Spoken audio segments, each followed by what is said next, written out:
美国贸易代表戴琪洋洋洒洒念经一样都说了些什么？重新跟中国挂钩，是不是拜登政府争取政绩的重要稻草？各位网友大家好，我是罗小飞。美国贸易代表这个戴琪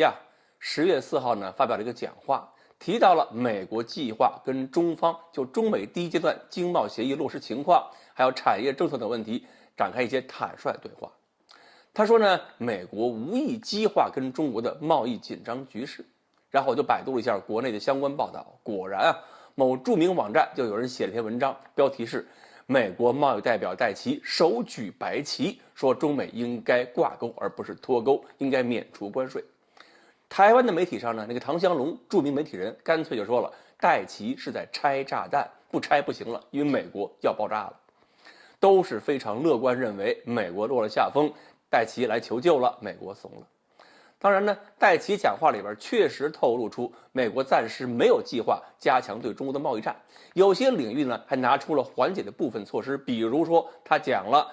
要搞一些个减税的措施，另外呢这个减税的内容是开放的，可能根据情况把减税的项目还得逐渐的加进去。再有呢就是提出要有更有弹性的中美贸易策略。但是也要看到，虽然有好话，但是戴琪首先还是指责中国不遵守全球贸易规则，说中国削弱了美国人和世界各地其他人民的成功。怎么削弱的呢？就是说中国政府帮助企业在各个领域都取得了成功，就像钢铁一样，挤得美国那些同行都快没饭吃了。另外呢，他还说中国呢不守承诺，答应了购买美国产品，但是又没有买够。说中国的改革计划不包括什么有意义的改革，没有去解决美国和其他国家共同关注的问题，好像中国的改革应该为美国服务似的。所以呢，根本就不是什么怂了。戴琪的话一上来，先是问罪的架势。其实呢，就是那句重新挂钩也不是肯定句，而是记者问中美脱钩相关问题的时候，戴琪回答，全球2大经济体停止贸易并不现实。这个态度其实是挺暧昧的，是说跟中国可能再挂钩，但是挂钩之后美国要求的是不是高高在上呢？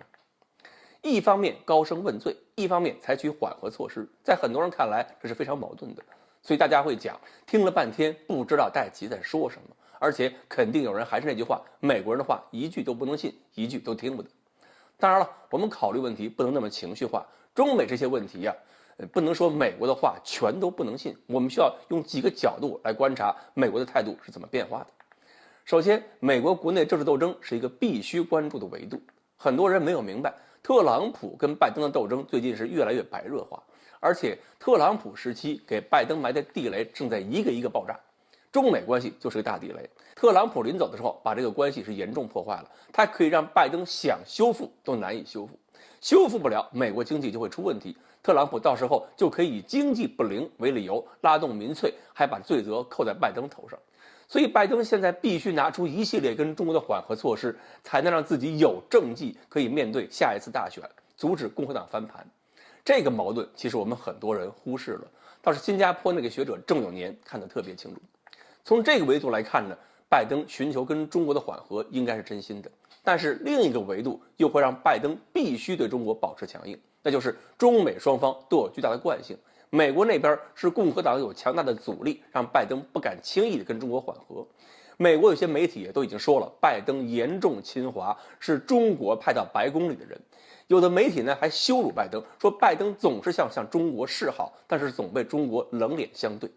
面对这些压力，拜登也只能顺应。所以我们看到，特朗普时代对华那些强硬的态度拜登是部分延续了。如果他不延续，也会丢太多的选民，太多的选票。这种情况下呢，中国也不可能轻易的相信拜登政府，所以双方的对抗就容易变成比谁嗓门更高，吵来吵去，这个恶性循环就会没完没了。